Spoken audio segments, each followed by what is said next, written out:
રાજ્યના શિક્ષણ મંત્રી આદરણીય ભૂપેન્દ્રસિંહજી, પૂજ્ય પ્રેમ સ્વરૂપ સ્વામીજી, પૂજ્ય ત્યાગવલ્લભ સ્વામીજી, પૂજ્ય યજ્ઞવલ્લભ સ્વામીજી, પૂજ્ય ધર્મકિશોર સ્વામીજી, વિરાણી પરિવારના દાતા માન્ય અનિલભાઈ વિરાણી, સમીરભાઈ વિરાણી, યુનિવર્સિટીના વાઇસ ચાન્સેલર ડૉક્ટર નીતિનભાઈ પેથાણી, આત્મીય યુનિવર્સિટીના વાઇસ ચાન્સેલર શ્રી કૃષ્ણનજી, ઉપસ્થિત સૌ ભાઈઓ અને બહેનો, સૌપ્રથમ રાજ્ય સરકાર વતી આત્મીય યુનિવર્સિટીના ઉદ્ઘાટન પ્રસંગે આત્મીય યુનિવર્સિટીના સૌ સંચાલકોને, પ્રોફેસરોને, પ્રિન્સિપાલોને, વિદ્યાર્થીઓને ખૂબ ખૂબ અભિનંદન અને શુભેચ્છા પાઠવું છું.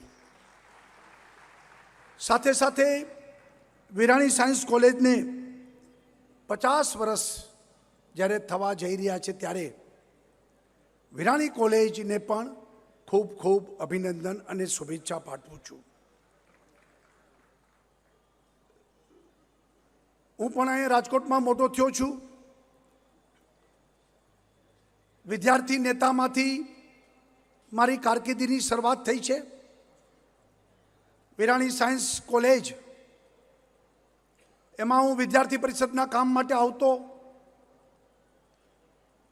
હર્ષુખભાઈ સંઘવી અને છાયા સાહેબ અહીંયા પ્રિન્સિપાલ હતા અને અમે લોકો વિદ્યાર્થી પ્રવૃત્તિ માટે કોલેજમાં આવતા. ત્યાર પછી સમય સંજોગો બદલાતા કોલેજ સંખ્યા ઘટતી ગઈ અને ત્યાર પછી છેલ્લા 20 વર્ષથી આત્મીય કોલેજે આનું સંચાલન સંભાળ્યું અને 80 વિદ્યાર્થીમાંથી આજે 8000 વિદ્યાર્થીઓનું સંકુલ ત્યાગવલ્લભ સ્વામીના પરિશ્રમથી, પૂજ્ય હરિપ્રસાદ સ્વામીના આશીર્વાદથી વિદ્યાર્થીઓ શિક્ષિત બને છે અને સાથે દીક્ષિત પણ બને છે. સંસ્કાર અને શિક્ષણ એનો સમન્વય આ કેમ્પસમાં થઈ રહ્યો છે. માન્ય ભૂપેન્દ્રસિંહજીએ કીધું કે 2001 પહેલા ત્યાં આગળ ગુજરાતમાં 10 યુનિવર્સિટીઓ હતી અને આજે 60થી વધુ યુનિવર્સિટી કાર્યરત થઈ છે. સરકારનો અભિગમ છે કે આવો સ્પર્ધા કરીએ, સારામાં સારું શિક્ષણ આપવા માટે જે કોઈ તૈયાર છે એને સ્વતંત્રતા આપીએ, અલગ યુનિવર્સિટીના દરજ્જા આપીએ. અને એના ભાગરૂપે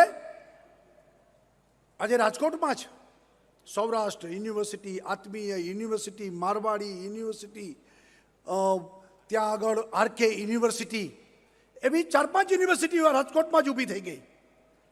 અને આપણે ઈચ્છીએ છીએ કે આ સ્પર્ધાના યુગમાં ઉચ્ચ શિક્ષણ, સારું શિક્ષણ, સારા ફેકલ્ટી, શિક્ષણમાં સ્નાતક, અનુસ્નાતક, પછી રિસર્ચ, ઇનોવેશન, આ બધું વધતું જાય અને વાસ્તવમાં વિશ્વવિદ્યાલયના દરજ્જામાં આ યુનિવર્સિટી કામ કરતી થાય. અને આપણે ઈચ્છીએ કે દુનિયાની 1 થી 100 યુનિવર્સિટીમાં આપણી ગુજરાતની યુનિવર્સિટીઓ આગળ વધે અને વધુને વધુ સારી રીતે દુનિયાભરના વિદ્યાર્થીઓ અહીંયા ભણવા આવે. ફરી વખત તક્ષશિલા કે વલ્લભી યુનિવર્સિટી જેવી પ્રતિષ્ઠા આપણી યુનિવર્સિટીઓ પ્રાપ્ત કરે અને દુનિયાભરમાંથી શિક્ષણ એ આપણી ધરતી ઉપરથી લોકો પ્રાપ્ત કરે, એ આપણે આશા રાખીએ છીએ. આપણા ઋષિ મુનિઓ અને વાસ્તવમાં હવે સ્વામિનારાયણ સંપ્રદાયમાં તો ધર્મની સાથે શિક્ષણ અને આરોગ્ય એની વિશેષ ચિંતા સ્વામિનારાયણ સંપ્રદાય કરી રહ્યું છે. ત્યારે આ સંતો પણ વિદ્યાર્થીઓના ઉચ્ચ શિક્ષણ માટે ચિંતા કરતા થઈને વધુ સારી યુનિવર્સિટી એની પ્રતિષ્ઠા એ બનાવે તેવી આશા રાખું છું. રાજ્ય સરકાર હંમેશા સારા કામ કરવા માટે તત્પર છે.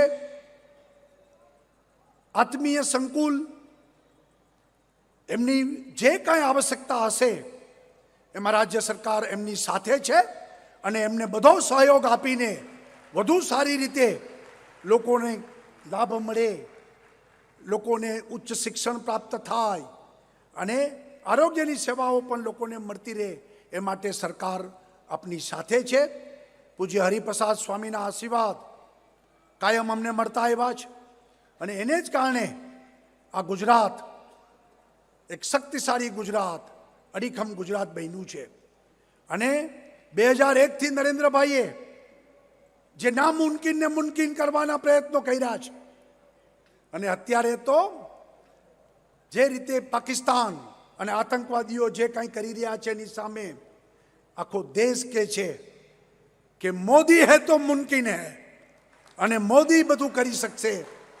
અને કરવા માટે જ્યારે આપણે પરાક્રમ ને સાહસ ભારતને વધુ પ્રતિષ્ઠિત બનાવવા, ભારતને શક્તિશાળી ભારત તરીકે દુનિયાના પટલ ઉપર મૂકવા માટે જે કાંઈ પ્રયત્નો ચાલી રહ્યા છે ત્યારે પૂજ્ય હરિપ્રસાદ સ્વામી અને એના જેવા અનેક સંતો મહંતો એમના આશીર્વાદ કાયમ અમને મળતા રહે અને આપણે સૌ સાથે મળીને ચલો જલાએ દીપ વહાં જહાં અભી ભી અંધેરા હે એ રીતે આગળ વધીએ.